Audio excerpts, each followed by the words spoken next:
Tout a commencé par un après-midi ordinaire dans les couloirs tranquilles d'une résidence royale. Le roi Charles, dans le calme de son cabinet de travail, tombe sur quelque chose qu'il n'était pas censé voir.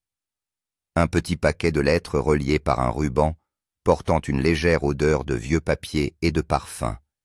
À première vue, elles semblent inoffensives, mais lorsqu'il a déplié la première page, les mots qu'elles contenaient l'ont transpercé plus profondément que n'importe quel scandale public. Il ne s'agissait pas de notes politiques ou de correspondances familiales, mais de lettres d'amour écrites par Camilla sa reine à un autre homme. Ce que Charles a lu a tout changé. La journée avait commencé sans cérémonie. Le roi Charles s'était retiré dans son bureau privé, après des fiançailles matinales, à la recherche du calme qu'il recherchait souvent, entre deux apparitions publiques. Cette pièce était son refuge, un endroit où le tic-tac de l'horloge ancienne et la légère odeur du bois poli lui donnaient un sens de l'ordre et d'une vie vécue sous surveillance constante. La lumière du soleil passait à travers les hautes fenêtres, s'accrochant au dos des livres reliés en cuir et aux photographies encadrées qui tapissaient le bureau. Il était à la recherche d'un vieux projet de discours qu'il pensait pouvoir utiliser pour une allocution à venir.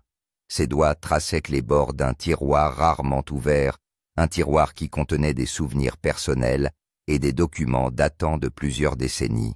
Alors qu'il passait en revue des dossiers et des notes, sa main a frôlé quelque chose qui n'était pas à sa place. Une petite liasse de couleur crème était rangée au fond soigneusement reliée par un ruban défraîchi.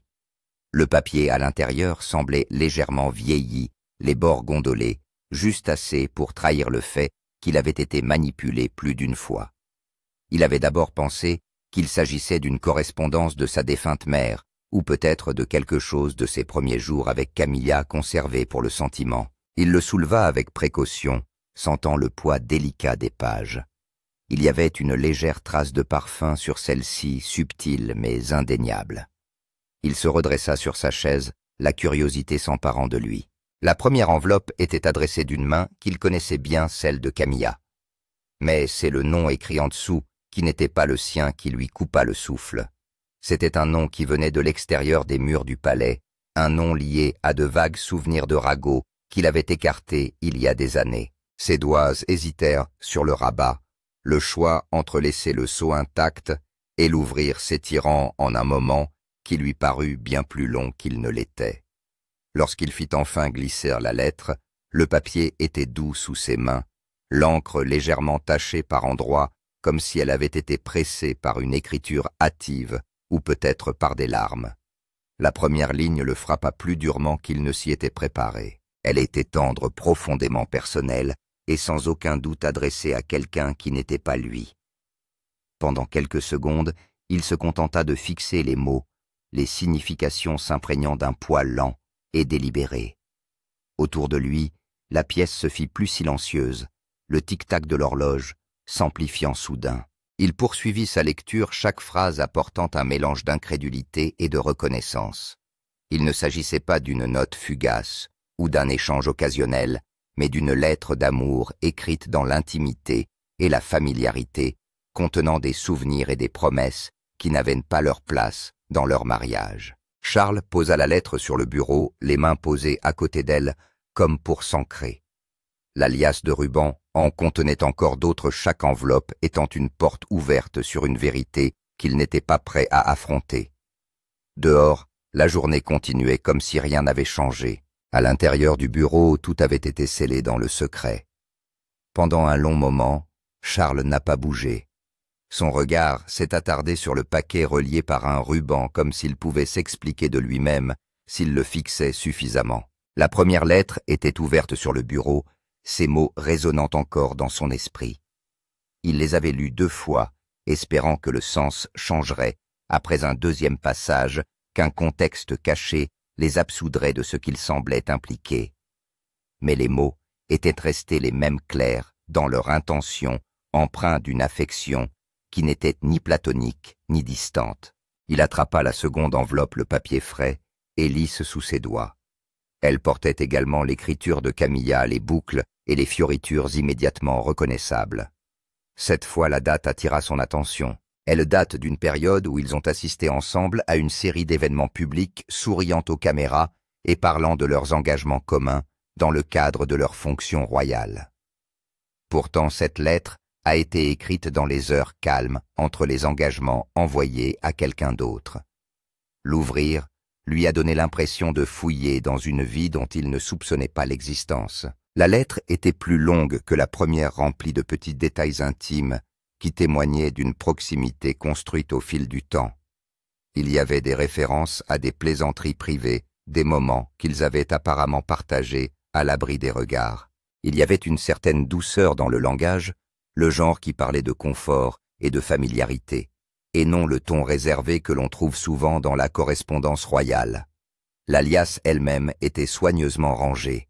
Chaque enveloppe était scellée avec précision, le contenu placé dans l'ordre, comme s'il était destiné à être trouvé par la bonne personne, mais jamais par lui. Le ruban était noué juste assez serré pour les maintenir ensemble sans froisser le papier, un geste de soin et de conservation. C'est ce soin même qui l'a troublé. Il ne s'agissait pas de restes du passé jetés au rebut. Ils avaient été cachés, délibérément préservés comme quelque chose qui valait la peine d'être gardé. Il s'adossa à sa chaise, le poids de ce qu'il tenait pesant lourdement sur ses pensées. Qui d'autre connaissait leur existence? Avaient-ils été rangés pendant des années? Ou avaient-ils été lus et chéris récemment? Le secret le rongeait. Dans le monde qu'il habite, la vie privée est une chose rare et fragile, farouchement gardée contre les intrusions.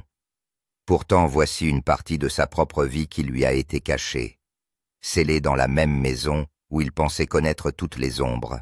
La tentation de les lire toutes était immédiate et forte, mais la peur de ce qu'elles pourraient révéler l'était tout autant.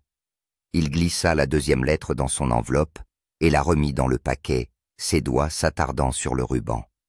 Le bureau, autrefois son sanctuaire, ressemblait maintenant à une pièce qui retenait son souffle. Quelque part dans ces pages se trouvait le reste d'une histoire qu'on ne lui avait pas racontée, et à chaque enveloppe non ouverte, la vérité attendait patiente et inchangée.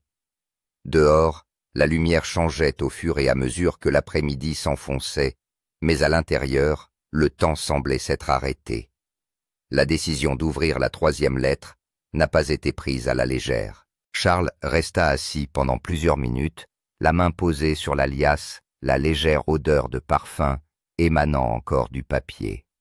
Il se disait qu'il valait mieux connaître la vérité que de vivre dans l'obscurité, mais une partie de lui redoutait la confirmation de ses soupçons grandissants. Lorsqu'il détacha enfin le ruban et fit glisser l'enveloppe suivante, le nœud lui sembla plus lâche, comme s'il avait été défait et refait de nombreuses fois auparavant. L'écriture est reconnaissable, mais cette lettre est différente des autres.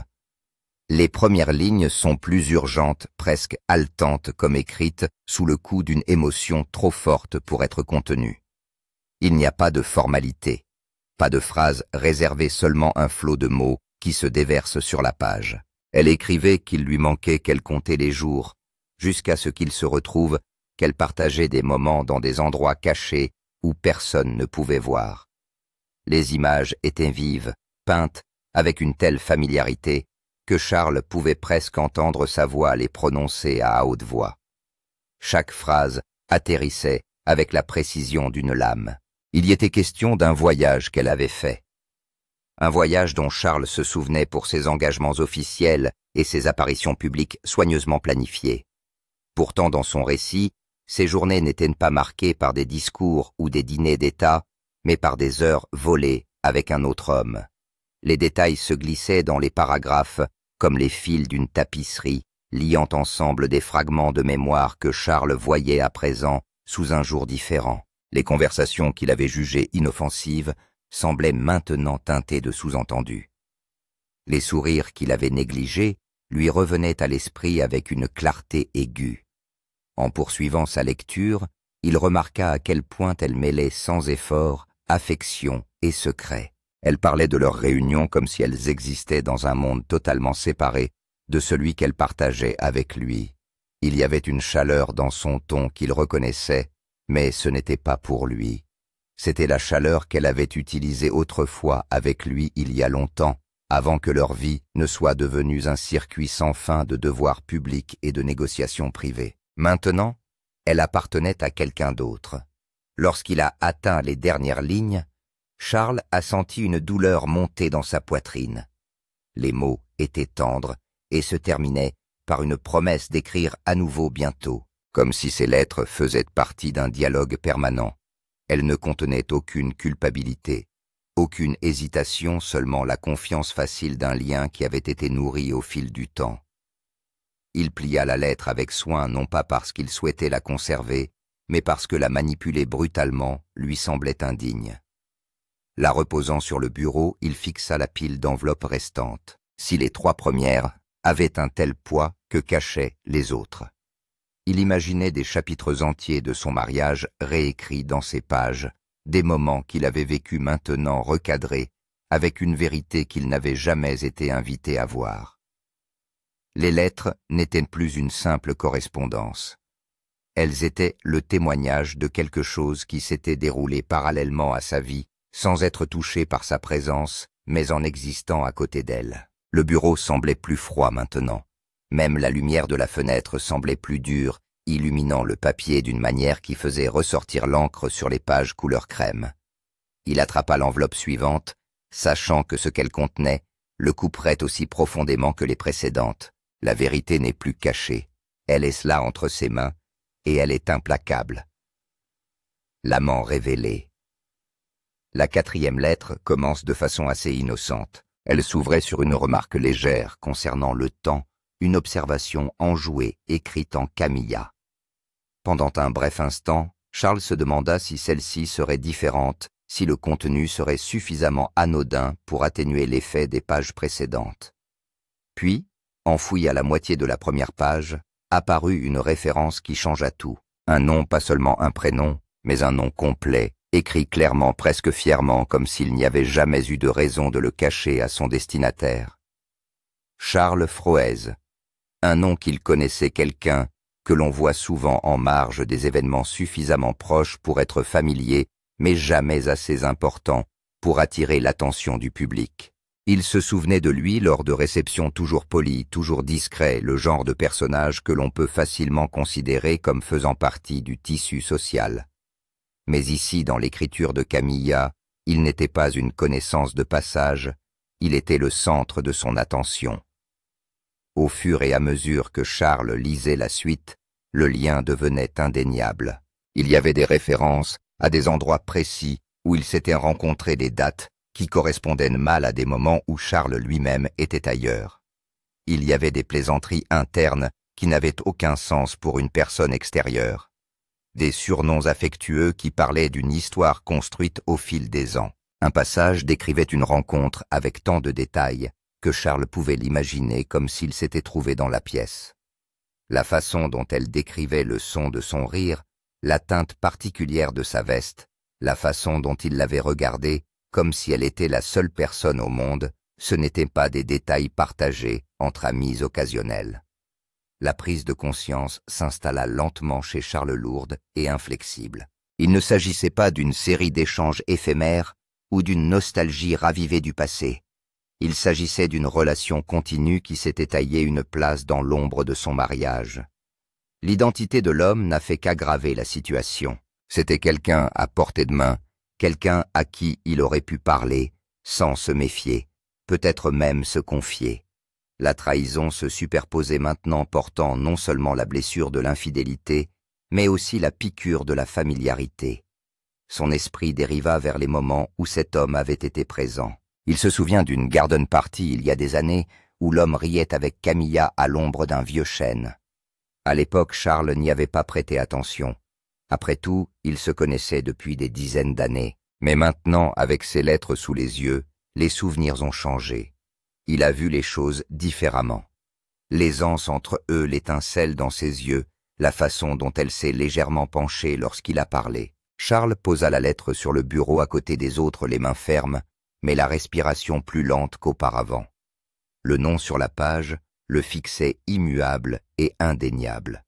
Les doutes qui avaient pu subsister avaient disparu. Les lettres n'étaient plus vagues ou sujettes à interprétation. L'amant avait un visage, une voix, une histoire mêlée à la sienne, et cette vérité était quelque chose qu'il ne pouvait pas désapprendre. Le nom de la lettre semblait résonner dans l'esprit de Charles longtemps après qu'il eut posé la page sur le bureau. C'était comme si le son se propageait dans le silence de l'étude, s'attachant à des souvenirs qu'il croyait comprendre. Il s'assit, les yeux fixés sur la fenêtre, mais ne voyant qu'une bobine de moments des années passées. Il venait sans crier gare nette dans les détails, mais maintenant altéré dans leur signification. Il pensa à un banquet d'État des années auparavant, où l'homme en question avait fait partie des invités. Charles se souvenait de l'avoir accueilli chaleureusement, d'avoir échangé des mots polis à propos de l'occasion. Camilla avait été aux côtés de Charles souriant de cette manière facile qui lui était familière. Il se souvint de la façon dont ses yeux s'étaient tournés vers l'homme de l'autre côté de la table, si brièvement qu'il ne l'avait pas remarqué jusqu'à présent avec le recul. Sur le moment, ce n'était rien le genre de regard fugace que l'on jette au cours d'une soirée de formalité. Maintenant, il avait l'impression que c'était un fil dans une tapisserie beaucoup plus grande à laquelle il n'avait pas prêté attention. Les lettres avaient transformé des moments anodins en points de suspicion. Un week-end à la campagne, lorsque Charles avait été appelé à l'improviste, laissant Camilla recevoir seule leurs invités. Il se souvenait qu'elle avait mentionné plus tard que l'homme était resté pour le dîner sur un ton décontracté, presque dédaigneux. Une autre fois, lors d'un gala de charité, il les avait vus parler tranquillement dans un coin, mais il revoyait maintenant la façon dont ils s'étaient penchés l'un vers l'autre, la façon dont sa main avait effleuré son bras, alors qu'il riait. Ces images lui semblaient différentes, maintenant, imprégnées d'une vérité qu'il aimerait pouvoir ne pas voir. Chaque mariage comporte son lot de compromis tacites et de moments d'éloignement. Charles avait depuis longtemps accepté que les pressions de la vie publique laissaient peu de place à une proximité constante. Camilla et lui avaient construit leur vie autour du devoir et d'une compréhension partagée, avançant parfois en parallèle plutôt qu'ensemble. Mais il ne s'agissait pas d'une distance, mais d'un lien tout à fait distinct. Un lien qui avait accompagné leur vie à son insu. Il prit une autre lettre, la main plus lente cette fois, presque à contre-cœur. Les mots qui s'y trouvaient étaient chaleureux, personnels, et pourtant, ils semblaient s'infiltrer dans ses souvenirs, les colorant d'une manière qu'il n'avait pas consentie. Des références à des rencontres privées se mêlaient à des réflexions sur des événements publics auxquels ils avaient tous deux assisté. Il y avait des mentions de moments où Charles avait été présent mais périphérique, sa propre présence semblant insignifiante dans ses souvenirs. Ce n'était pas seulement le contenu des lettres, mais la facilité avec laquelle elles s'entremêlaient avec la chronologie de sa propre vie qui le troublait. Plus il y pensait, plus il commençait à se demander quelle était la part de vérité dans ce dont il se souvenait et quelle était la part d'aversion façonnée par omission. Y avait-il eu des signes que d'autres avaient vus mais choisi de ne pas mentionner? Ses assistants avaient-ils remarqué quelque chose dans leur façon de parler ou la fréquence de leurs réunions? Ou tout le monde avait-il été aussi inconscient que lui jusqu'à présent? Une profonde lassitude s'installa en lui, le genre qui ne vient pas de l'épuisement physique, mais de l'attraction lente et lourde de la trahison. Le bureau, autrefois un sanctuaire rempli du confort d'objets familiers, ressemblait maintenant à un endroit où son histoire était réécrite sous ses yeux. Chaque photographie sur le mur, chaque souvenir sur l'étagère semblait appartenir à une histoire qu'il ne reconnaissait plus tout à fait. Charles se pencha en avant, posant ses coudes sur le bureau. La pile de lettres est restée là où il l'avait laissée, à nouveau attachée, mais plus lâche maintenant, comme si la liasse elle-même savait que ses secrets commençaient à se répandre. Dehors, la journée avançait. Le monde continuait à suivre son rythme. À l'intérieur, le passé se déplaçait sous ses pieds, et l'homme qui était entré dans cette pièce plus tôt ne serait pas le même que celui qui en sortirait finalement. Derrière les portes du palais, la nouvelle des lettres ne s'est pas répandue au-delà de l'étude, mais le changement d'attitude de Charles est impossible à cacher à ses proches. Le roi a toujours été un homme à l'expression mesurée, ses émotions étant rarement visibles au-delà de la chaleur ou de la solennité soigneusement dosée qui sont attendues de son rôle. Pourtant, dans les heures qui ont suivi sa découverte, il y a eu chez lui un calme qui a semblé différent. Il parlait moins, se déplaçait plus lentement, et semblait se tenir comme s'il portait quelque chose de lourd, mais d'invisible. Son secrétaire particulier, un homme qui le servait depuis des années, le remarqua immédiatement. Il n'était pas nécessaire de lui demander ce qui n'allait pas. La vie au palais lui avait appris qu'il valait mieux laisser certaines questions en suspens jusqu'à ce que le roi choisisse de parler en premier. Pourtant, il y avait des signes. Charles s'est attardé dans le bureau longtemps après que son emploi du temps habituel l'en ait éloigné. Son thé n'était pas consommé. Les documents qu'il était censé examiner étaient ouverts, mais non lus. Lorsque le personnel entrait, il le trouvait assis à son bureau, le regard perdu comme si la pièce autour de lui n'était qu'à moitié réelle. Dans les espaces calmes entre les tâches officielles, le palais semblait absorber son humeur. Les pas dans les couloirs étaient plus doux. Les conversations entre les assistants étaient plus feutrées, comme si chacun savait instinctivement que l'air avait changé. Même l'aile du personnel habituellement très animé se déplaçait à un rythme prudent, leur curiosité étant tempérée par la compréhension que ce qui le troublait ne serait pas discuté ouvertement. En début de soirée, Charles avait transporté le paquet de lettres du bureau jusqu'à ses appartements privés. Le poids des lettres dans sa main était disproportionné par rapport à leur taille.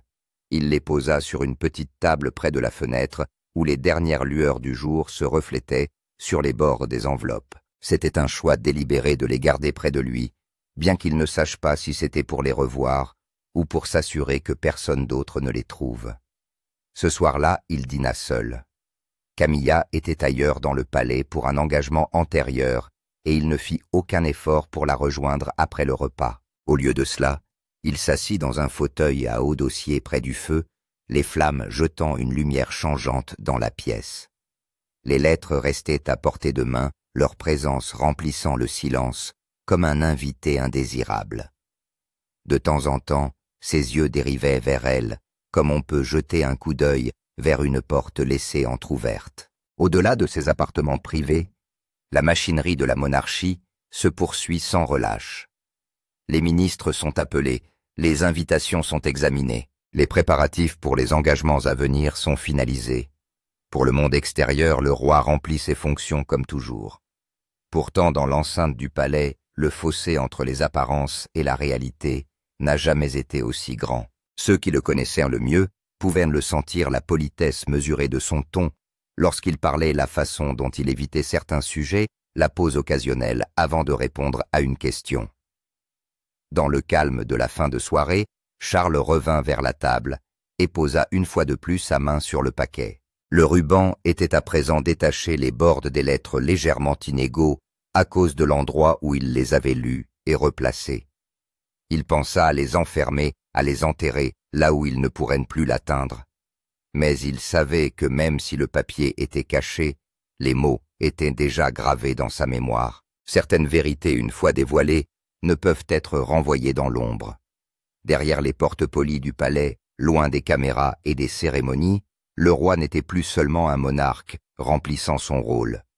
C'était un homme confronté à la dévastation silencieuse de savoir que sa confiance la plus intime avait été brisée et que les murs censés le protéger n'avaient rien fait pour empêcher cette douleur de se frayer un chemin jusqu'à l'intérieur. Confrontation avec Camilla. La décision de lui parler n'a pas été prise rapidement. Pendant 2 jours, Charles a gardé le silence pesant les conséquences possibles d'une confrontation. Il a lu et relu les lettres jusqu'à ce que l'encre semble gravée dans son esprit. Chaque fois qu'il regardait Camilla ces jours-là, son visage lui semblait à la fois familier et étranger, comme s'il la voyait à travers un voile qu'il ne pouvait soulever. Le moment venu, c'était tard dans la soirée. Ils se trouvaient tous deux dans le salon privé, un espace habituellement réservé aux conversations tranquilles à la fin d'une longue journée. Le feu était bas, jetant une lueur sourde sur les meubles. Camilla était assise, un livre à la main, ses lunettes reposant bas sur son nez. Elle leva les yeux lorsqu'il entra, lui offrant un sourire qui s'estompa légèrement lorsqu'elle vit son expression. Charles ne s'assit pas tout d'abord. Il resta debout près de la cheminée, une main posée sur le rebord, l'autre tenant le paquet de lettres relié par un ruban. Ses yeux se posèrent presque immédiatement sur elle, une lueur de reconnaissance passant sur son visage, avant qu'elle ne relève les yeux vers lui. Il lui demanda d'où il venait. Sa voix était posée, mais on ne pouvait se méprendre sur le poids qu'elle contenait. Pendant un moment, elle ne dit rien, ses lèvres se pressant l'une contre l'autre, comme si elle cherchait le bon point d'entrée dans une conversation impossible. Elle lui a dit qu'ils étaient privés, qu'ils avaient été écrits il y a longtemps, qu'ils ne signifiaient plus rien. Mais Charles les avait lus. Il connaissait leur date, leur ton, la spécificité des détails. Il la presse doucement mais fermement, ses mots sont mesurés mais inflexibles. Chaque fois qu'elle tente de se défiler, il revient aux mêmes questions qui est cet homme pour elle. Pourquoi les lettres ont été gardées? Pourquoi elles ont été cachées là où elle pensait qu'il ne regarderait jamais? Le silence entre leurs échanges était aussi tranchant que les mots eux-mêmes. Les réponses de Camilla passaient du rejet à la frustration, son ton se durcissant au fil des minutes. Elle lui disait que ce n'était pas ce qu'il pensait, que les lettres ne changeaient rien à ce qu'ils avaient construit ensemble. Mais il n'arrivait pas à réconcilier la femme de ses pages avec celle qui était maintenant assise en face de lui, parlant comme si la vérité pouvait être adoucie en quelque chose de moins douloureux. En fin de compte, il n'y avait pas de résolution, seulement le poids de ce qui avait été dit et de ce qui n'avait pas été dit. Charles posa les lettres sur la table entre eux, le ruban lâche et irrégulier. Sans un mot de plus, il se retourna et quitta la pièce. Derrière lui, le feu crépitait doucement, comblant le silence qu'il avait laissé derrière lui. Camilla resta assise, le regard fixé sur le paquet, comme s'il pouvait disparaître si elle le fixait suffisamment longtemps. Pour l'un comme pour l'autre, la confrontation n'a pas clos l'affaire. Elle a seulement confirmé que certaines vérités, une fois dites à voix haute, ne peuvent jamais être défaites. Le poids de l'image publique. Le matin suivant leur confrontation, le palais se réveille à son rythme habituel, mais pour Charles, la routine semble creuse. Les engagements sont pris, les réunions planifiées et les discours préparés, mais chaque tâche est accompagnée d'un léger bourdonnement de distraction. La liasse de lettres qui repose maintenant dans le tiroir de son bureau privé semble palpiter dans son esprit. Il sait qu'elles ne le quitteront pas, quelle que soit la distance qui le sépare de cette pièce. Camilla, pour sa part, est arrivée au petit déjeuner avec la même assurance qu'elle a perfectionnée au cours des décennies passées dans l'œil du public. Elle s'est adressée au personnel sur son ton chaleureux habituel, a donné les instructions pour la journée et s'est comportée comme si la conversation au coin du feu n'avait jamais eu lieu. Pourtant, Charles a pu voir la différence. Il y avait une attention dans ses yeux, un calcul subtil dans chaque geste, comme si elle jaugeait son prochain mouvement.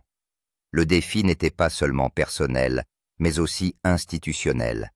La monarchie se nourrissait de l'image de la stabilité. Le moindre murmure de discorde entre le roi et la reine est saisi par la presse, disséqué et amplifié, jusqu'à ce qu'il éclipse tout le reste. Charles le comprend mieux que quiconque. Un seul faux pas peut faire la une des journaux pendant des semaines et détourner l'attention du travail qu'il tente d'accomplir pour le pays. L'idée que les lettres soient rendues publiques l'emplit d'une sorte de terreur qui va au-delà de l'humiliation.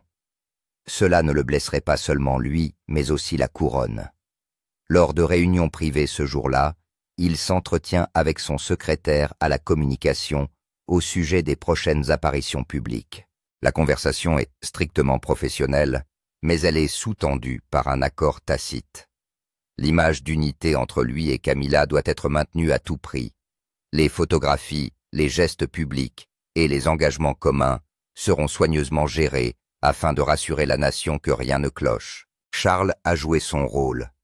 Lors d'un déjeuner de charité, il a souri lorsque les caméras se sont tournées vers lui et Camilla se penchant légèrement vers elle lorsqu'ils ont été photographiés.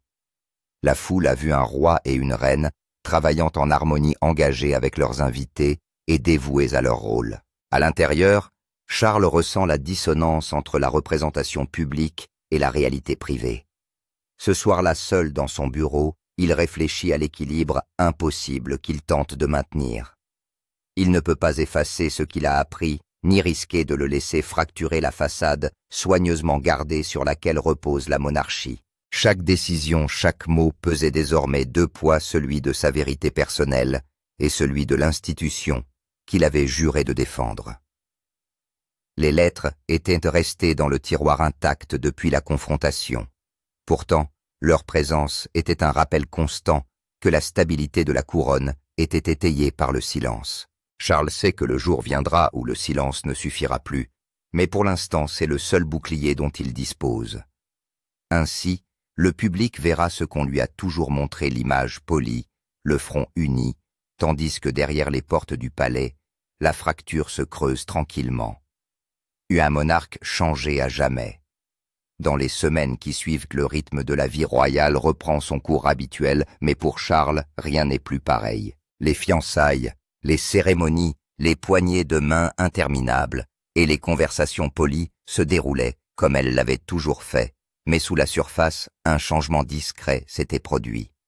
Il se comportait avec la même dignité qu'on attend d'un roi, mais il y avait une nouvelle distance dans ses yeux, une ombre légère que ses proches pouvaient ne voir mais n'osaient pas mentionner. Les lettres restaient enfermées dans son bureau, reliées une fois de plus avec le ruban fané. Il ne les avait plus regardées, mais leur contenu vivait dans sa mémoire avec une clarté inébranlable. Parfois, dans des moments de calme, des phrases tirées de ces pages lui revenaient à l'improviste aussi vivantes que lorsqu'il les avait lues pour la première fois.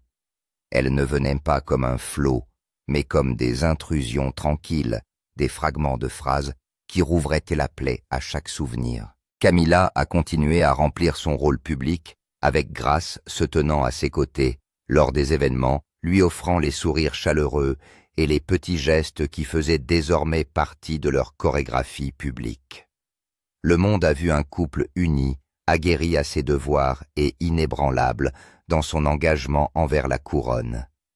Ce n'est que dans les limites de leurs moments privés que les silences se sont prolongés plus longtemps qu'auparavant, chacun d'eux se déplaçant prudemment autour de l'autre, comme s'il évitait une fissure dans le sol qui pourrait céder si l'on marchait trop lourdement dessus. Pour Charles, la trahison n'est plus une question ouverte, mais un fait inscrit dans la trame de sa vie.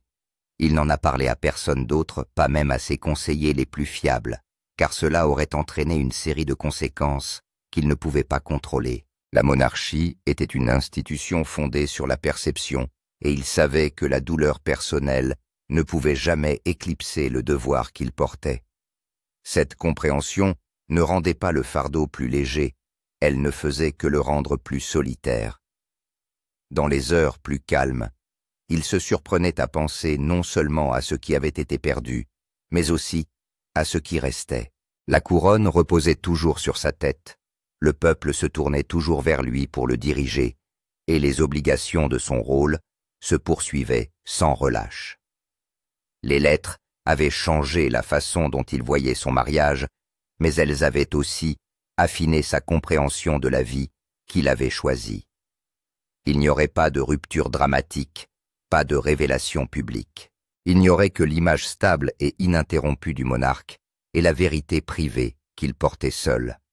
Alors que le printemps s'acheminait vers l'été, les jardins du palais fleurissaient avec une beauté qui démentait les courants souterrains à l'intérieur de ses murs.